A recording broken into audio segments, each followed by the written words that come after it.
ഓം ശ്രീനാരായണ പരമഗുരവേ നമഃ. സുപ്രഭാതം.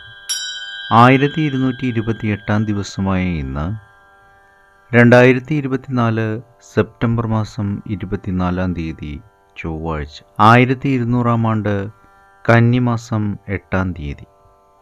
ഗുരുവചനങ്ങളിലൂടെ എല്ലാ മതങ്ങളുടെയും പരമലക്ഷ്യമായ ആത്മസത്യം ഒന്നാണ്. അത് കണ്ടെത്താതെ ഇരുട്ടിൽ ആനയെ വർണ്ണിക്കുന്ന കുരുടന്മാരായി തീരുന്നവരാണ് മന്ദബുദ്ധികളായ സംശയാലുക്കൾ. ശ്രീനാരായണ ഗുരുദേവൻ ആത്മോപദേശ ശതകം. ശ്രീ മങ്ങാട് ബാലചന്ദ്രൻ തയ്യാറാക്കിയ ശ്രീനാരായണ ഗുരുവിൻ്റെ 366 മഹത്തായ ചിന്തകൾ എന്ന പുസ്തകത്തിൽ പലമതസാരവും ഏകം എന്ന് വിവരിക്കുന്ന ഭാഗമാണ് ഇന്ന് അവതരിപ്പിക്കുന്നത്.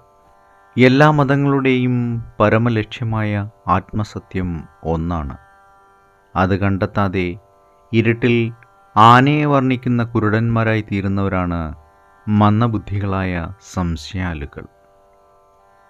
മനുഷ്യനെ വിശുദ്ധിയിലേക്കും ശ്രേഷ്ഠതയിലേക്കും ഉയർത്തുവാനായി അവതരിക്കപ്പെട്ട മതങ്ങളുടെ മൂല്യതത്വങ്ങളെല്ലാം ഒരേ ലക്ഷ്യത്തിൻ്റെ പ്രകാശരേണുക്കളാണ്.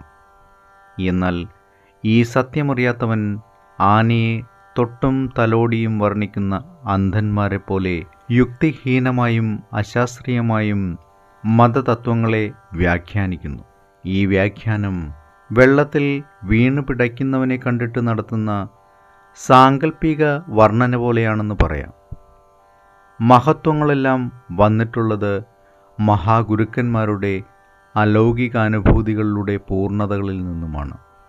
ഈ ദർശനങ്ങളെ ആ മഹാഗുരുക്കന്മാരുടെ പൂർണ്ണപ്രജ്ഞ അനുഭവിച്ചിട്ടില്ലാത്ത പിന്തുടർച്ചക്കാർ അവരുടെ അപൂർണപ്രജ്ഞ കൊണ്ട് വർണ്ണിച്ചതോടെ അത് ആവരണങ്ങളാൽ മൂടപ്പെട്ടു.